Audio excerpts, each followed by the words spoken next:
Hello. Good morning, team. Good morning, crew. Good to see you. Welcome to another Wealth Coffee Chat. Fabulous Friday. Got a few of the regulars in the house. Good to see you. Shashank. Morning. Donna. James. Allison. Great to see you. Aaron. Chris. Brendan. David. Luke's there. David's there. And Danny. Morning. Great to see you here, folks. Thanks for joining me as always. Not always, but mostly during the week, 10 past 8. We do a little bit of something called Wealth Coffee Chat. Been doing it for a while. If you're new, give us a shout out in the chat. Say hello. Great to hear from you, where you are, what you're up to. Like I said, 10 past 8. Jason Witten's my name. If you didn't already know, most of you do. So let's get on with today. I thought today would be a bit of fun if we played a little bit of what if. What if? I was thinking about this. I was pontificating. There you go. What's the definition of that? I use it every now and then, but I'm pretty sure it means thinking, maybe thinking deeply about things. And often, I think, we understand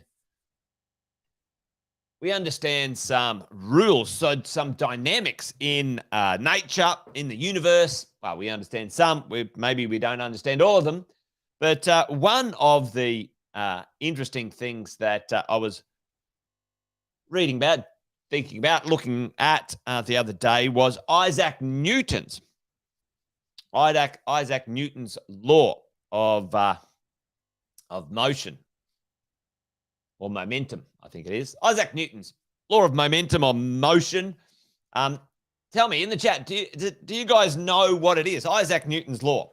Roll with me here. Let's talk about this, because today I want to play a bit of what if something happens, and apply a universal law, a law in nature, a scientific proven law to economics, to behavior, to things. And, I think it'd be pretty handy if some of our politicians learnt some science and understood some things about this sort of stuff. Anyway, we'll have a go. We'll see if we can do it today. Does anyone know Isaac Newton's law?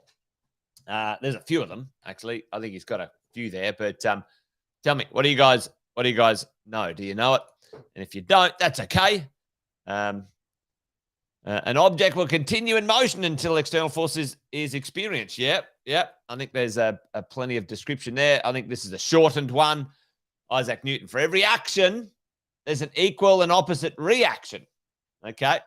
Interesting. Let's see if that's exactly Isaac Newton. Hey, Isaac Newton. Here we go. Let's see if that's... have a look at his sayings. Yeah, Isaac Newton's sayings. For every action, there's an opposite and equal reaction. What does that mean? That's what I want to talk about today. To any action, there's always an opposite and equal reaction. In other words, the actions of two bodies upon each other are always equal and always opposite in the opposite direction blah, blah, blah. All right, let's have a look at that. How does that set us up for our conversation today? How does that set us up for our conversation today? Well, I want to play a little bit of what if, and I want to apply this. For every action, there's an equal and opposite reaction.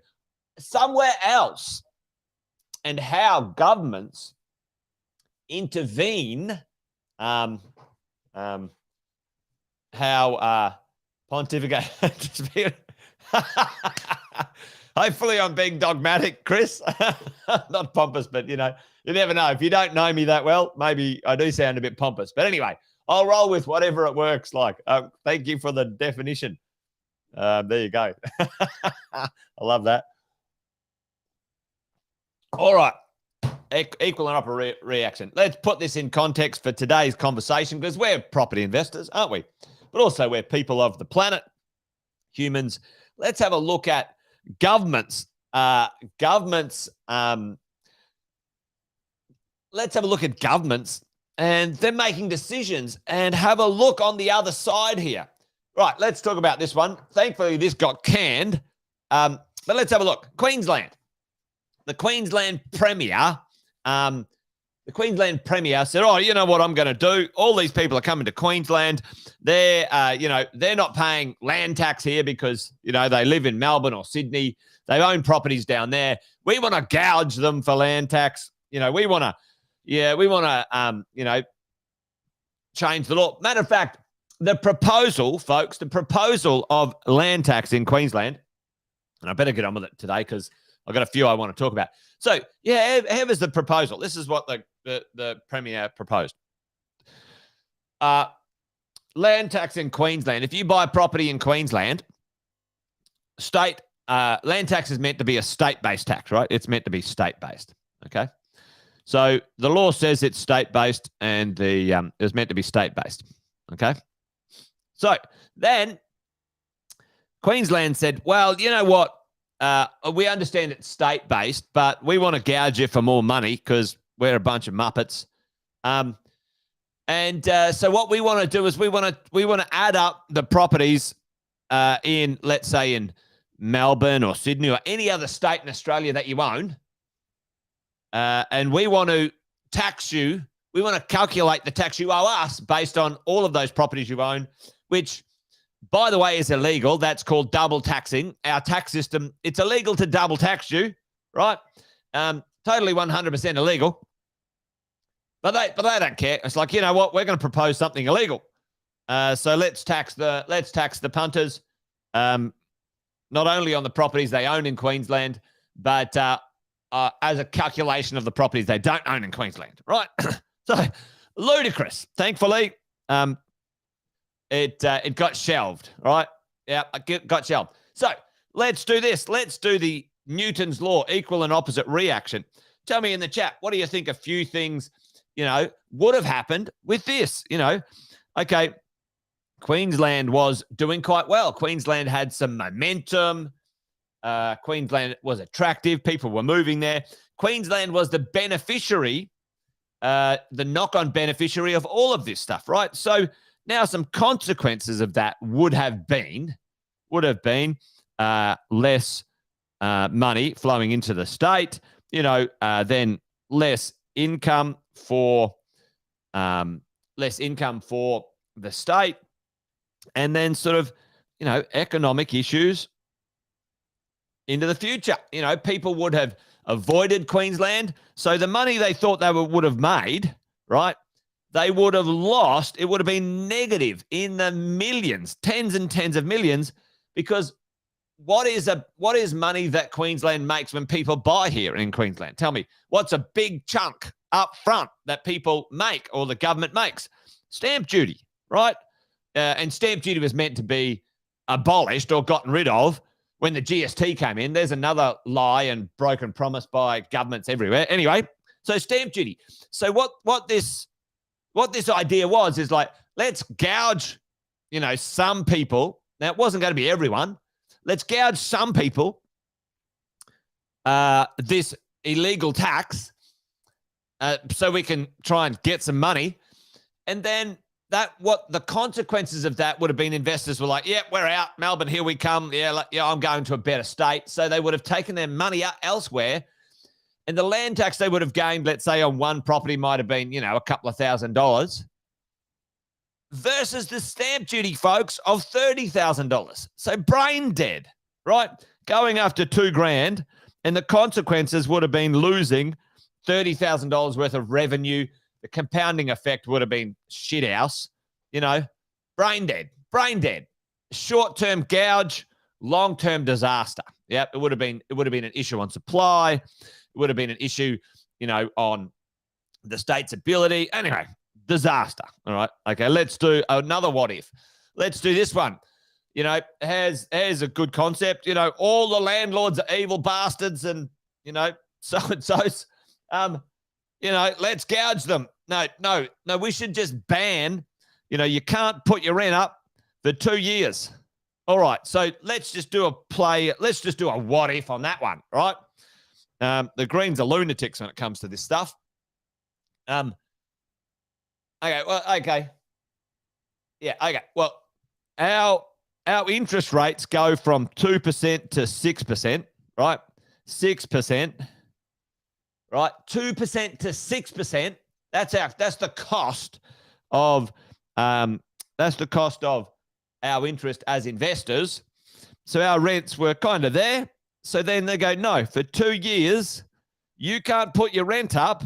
So you can't cover your costs. You can't even try and, cover some costs for 2 years. What would happen? What would happen for investors?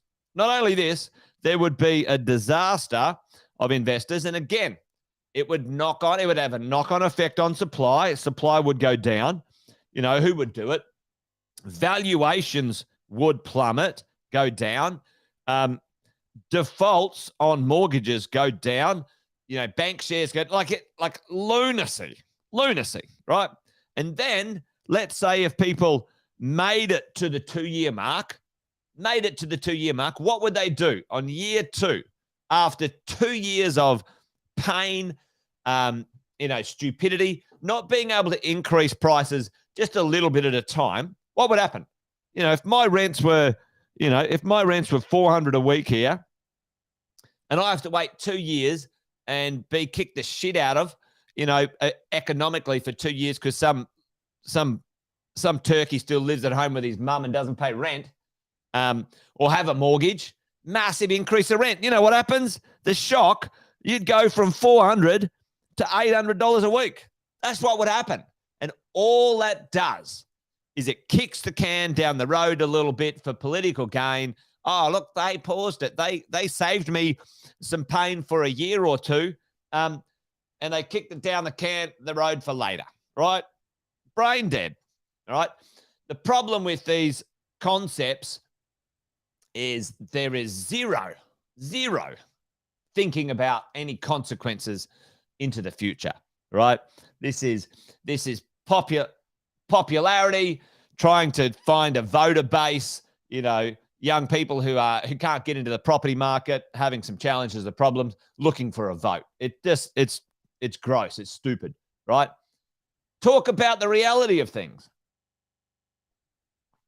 Give them a hand. Give them a chance to get in. I've got a heap of bloody ways that we could help young people get into the property market. Stupid. There we go. Another one. Let's get rid of capital gains tax, CGT, and let's get rid of negative gearing, right? Negative gearing, the ability to do that. Anyway, you guys here know the drill. If there's a cost that is not able to be offset by the owners of this real estate, who ends up paying the cost here? Not only if you get rid of capital gains tax and negative gearing, right? What has to go up significantly? Folks, tell me what has to go up significantly to offset the cost of no negative gearing, right? Well, the rent. So right now, right, the government, and anyway, negative gearing's available everywhere. It's not just for property investors. Wake up and smell the roses, you lot. Understand that negative gearing is applicable anywhere in the Australian tax system for any asset that depreciates in value. Rent and values. Exactly, Chris. The rent goes up, the values go up. What does that do? It does the exact opposite exact opposite of what they're talking about trying to fix. Here's what happens. I should get this. In a couple of the Scandinavian countries, right? So when you have no tax deductions and you've owned a property for 10 or 20 years and you go, right, if I sold this right now, and also supply goes down. If I sold this, supply down. If I sold this property now, I bought it 20 years ago for 500, now it's worth 2 million. It would be nothing worse, in my mind anyway, that selling that and paying tax on 100% of my gain. What a kick in the face by the government. And you know what people would do? They wouldn't sell. Matter of fact, that's probably not a bad idea. Lock that one away, Jason. And it would affect the supply chain. People wouldn't sell, right? The rents would go up to cover the shortfall because, unfortunately, the cost gets passed on to the end user. Brain dead. Absolutely brain dead again. Let's keep going. Let's have a chat about this. This is an interesting one. Has a few things in the mix right now. There's a conversation in and around the overseas migration and unlocking some of the labor market testing. So this is a really interesting one, right? So what's happening right now is there's a wage, a certain ceiling, right? There's a certain ceiling. I think it's $57,000, and this is going up, right? There was a certain ceiling on certain visas coming into the country that a temporary visa or not a migration visa. I can't remember what the visa's called. Anyway, if you're coming from somewhere else and you come into Australia, a certain framework about what jobs and, blah, blah, blah, right? So, which was, and I don't know a lot about the history of this, so I'm just talking about some of the consequences here. So, okay, now if we say, all right, they're going to change the threshold, which was restrictive, let's say, and when you look at it, I'm like, oh shit, that should have been changed a long time ago. It's been stuck at 57 or something for like 20 years, right? So again, now they say, all right, well, what are we going to do? We're going to unlock that threshold because we need to attract more people. I'm in agreement with that. We need more people in Australia. So they're going to unlock this threshold, and it's going to go from 57 to 90. Tell me, folks, what happens there? The shock that goes through to let's say, goes to who employs most of these people, small to medium business owners, right? Now, this is not a conversation about paying people more. I'm happy to pay people more as business owners and stuff. Like, this is the shock. This is kind of, they haven't done anything for this for 20 years. Now they're going to do the shock of unlocking this threshold. Now people go, oh, I'm not going to work for 57. Fair enough. My price is 90. That now is a cost to small to medium businesses. Tell me, folks, if your costs went up, $23,000 in one go like that, boom, what's going to happen? So number one, if you survive, small to medium business owners, struggle. They do. And on the back of COVID, if they survive, so some, they'll just go out of, I'll go out of business. A really good friend of mine owned a really nice cafe right next to my office. Mate, he's out. He can't run it anymore. It was pretty sad. I went to his last day the other day on Sunday for breakfast. Broke my heart. You can't do it. You can't do it. You can't, put coffee up to $9. Well, you could, but, I'm not going to pay it. You're not going to pay it, right? So they're going to go broke. And then what happens is who's going to foot the bill if they stay in business? Where They're going to pass that on to the customer. And that just fuels what, folks? It fuels inflation. I don't understand. I don't understand what. I just don't understand. Aren't we meant to be trying to keep inflation down? Anyway, yep, I'm a bit on the rant this morning. Yeah, I think it is. I think it's all pent up, Brendan.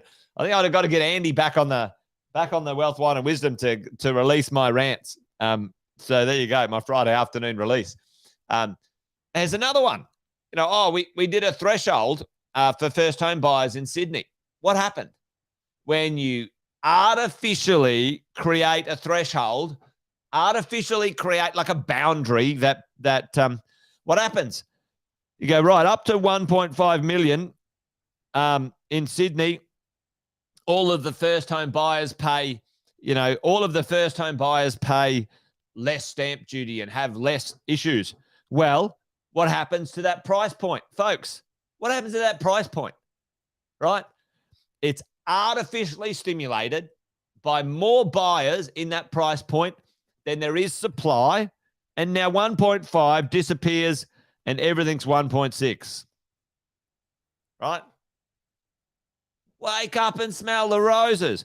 All they did was artificially increase. Look, sharp increase in demand for properties under that price. So now what happens is, a property that was maybe 1.2, now people put it up to 1.5, right? So they artificially increase either the selling prices or what people will pay. It's like, but anyway, there you go. Artificial increase there. Another one. There we go. The weakness of Australia's cyclical small investor reliant model. It's not small and it wasn't weak until the government broke it, right? When they brought in those APRA knobs, that then absolutely poleaxed our supply system. It was actually working brilliantly. It put itself back together fantastically after the GFC.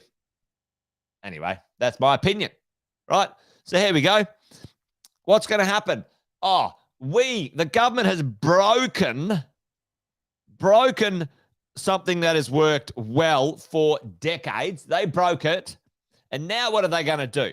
Because they broke it and they should have had a think about it, they're going to go, you know what we're going to do? We're going to allow large conglomerates, large multi-billion-dollar funds to buy all of our sites, and we're going to give them massive tax deductions to do so. So you and me, folks, you and I, we don't get land tax deductions for supplying, properties to the marketplace. No, they're going to give them 50% land tax deductions, right?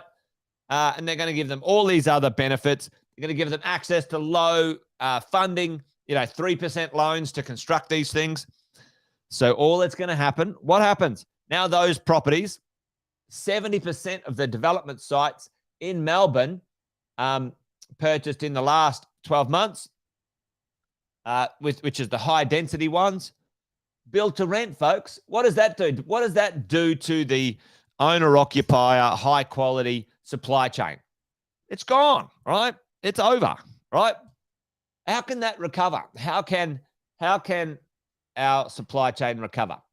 Anyway, I'm on a rant. Question, what's that going to do? Well, I think that's going to push up rents and push up values of quality stuff. That's what's going to happen, folks. That's what's going to happen. I think I've got more here, but I don't have time. Anyway, I think I better get Fenton back on Wealth, Wine, and Wisdom. Over time a little bit today, but anyway, you guys know the drill, right? You guys understand what I was talking about today. They don't think about the consequences. They don't particularly care. I don't care what party they're in. Listen, they're all the same, unfortunately. Sadly. So for us as property investors, what do we do about this stuff? Well, we need to understand. We need to understand the consequences of decisions and what they might mean to us. sadly, you know what? Sadly, this is the sad thing. This is the sad thing for people who aren't property investors, the people who are locked out, the people who are, the people who the government and these policies are so-called trying to protect. They actually just make it worse. They make it worse for those people. Most of these policies are going to be fine for me and you when we own our real estate and we know how to manage our buffers and our risk and all that sort of stuff. Anyway, there you go. Anyway, rant over. Friday frantic rant or something. Anyway, there you go, folks. Wealth Coffee Chat over and out. What's the point? What's the whole point of today's conversation? When we hear things going on, we need to, as investors, follow down a logical path and sort of see, well, what's going to happen? Where would it be? What would happen here? So there you go. All right. Hopefully you followed along today. Yeah, awesome, Alison. If you haven't already, I think there's oh yes, perfect, Alison. Rent's up. That's what happens. And good. Well done. Good on you. You're running a business. You're not a charity. This is important for us all to do as we go into it. All right, folks. Well, if you're in Melbourne and you want to go to hang out tonight, we're doing a pretty cool thing at the Iconic in Melbourne. Give your coach a quick email or a call right now and get yourself a ticket. Get along there. Excellent. All right. Brendan. No, I like that one, mate. So, hey, there's Chris is in Tassie. All right. Session on demographic. Yes. The baby boomers tapping out. What's going to happen? The wealthiest demographic Australia's ever seen. What are they going to do with their money? Good one. I'm onto that. Thanks, Brendan. I love it. And effects on regional hubs. Yeah.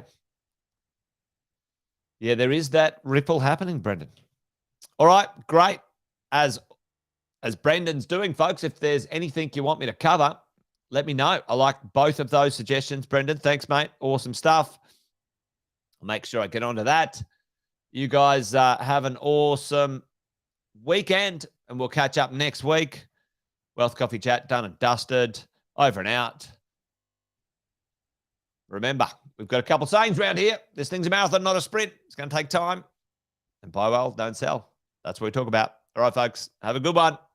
Thanks for joining. Bye for now.